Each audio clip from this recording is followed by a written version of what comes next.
Hey everybody, welcome to another comic book review. In this video, I'll be talking about Hellboy: The Complete Short Stories Volume 1 by Mike Mignola and a whole bunch of other people doing the art as well.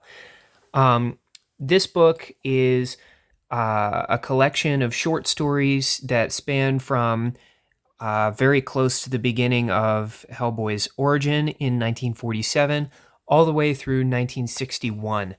So you get the very early days of Hellboy's career, how he got picked up and how he joined the BPRD.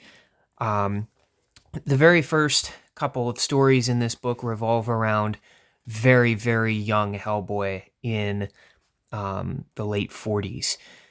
One of the first stories in this book actually is Hellboy runs away and finds a circus, and some of the stuff that he sees in this circus kind of changes him a little bit, and you get to see what Hellboy was like as a young child, and kind of how he lived and the adventures he would get up to.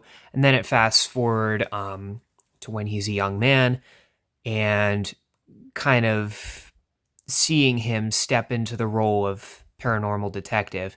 A lot of this book revolves around his time in Mexico, a lot of which he doesn't remember because he did a lot of drinking during that time, and a lot of it he doesn't remember any of it. So all the stuff that he got up to in Mexico was just like fighting monsters.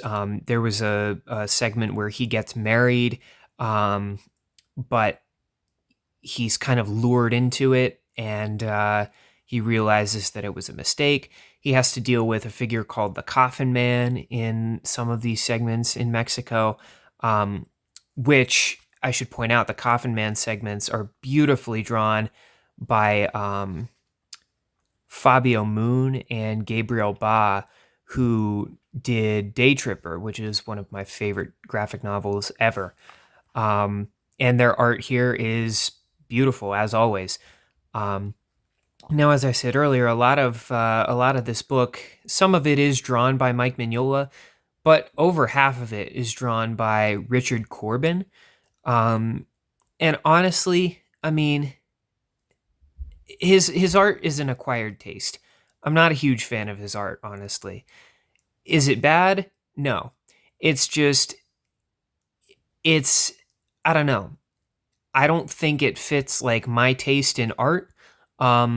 And I mean, art is subjective, but because like over half of the book is, or almost half of the book, I should say, is uh, drawn by Corbin, it's like, I don't know, the story makes up for it because the stories that he draws are pretty good. And that's all thanks to Mike Mignola doing the writing. But something about Corbin's art, I mean, it's intriguing, and like it pulls you in, but it's not my favorite. I'm not a huge fan of the way he draws faces. His characters are just kind of like ugly to look at, and honestly, sometimes that can be a really good thing. I mean, this his art definitely kind of lends itself to like the creepier aspects of Hellboy stories, but it just, I don't know. All in all, Corbin's art just didn't really click with me, which is kind of a shame considering he does a good amount of it in the book. Mignola's art, on the other hand, fantastic as always.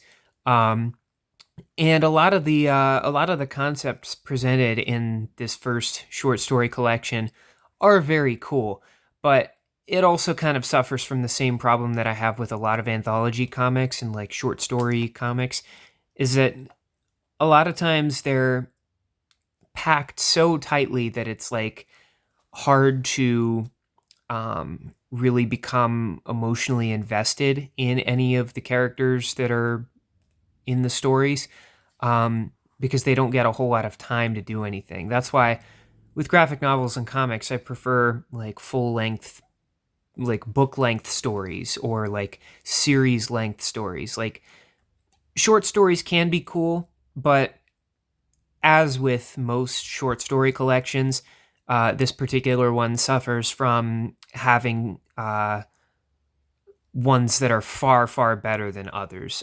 There are some in here that are very good. There are others that are totally forgettable. Um, and yeah, that's kind of where I stand on this first volume. And I will be talking about the Complete Short Stories Volume 2 in the next video. So look forward to that. And thank you for watching. As always, have a great day.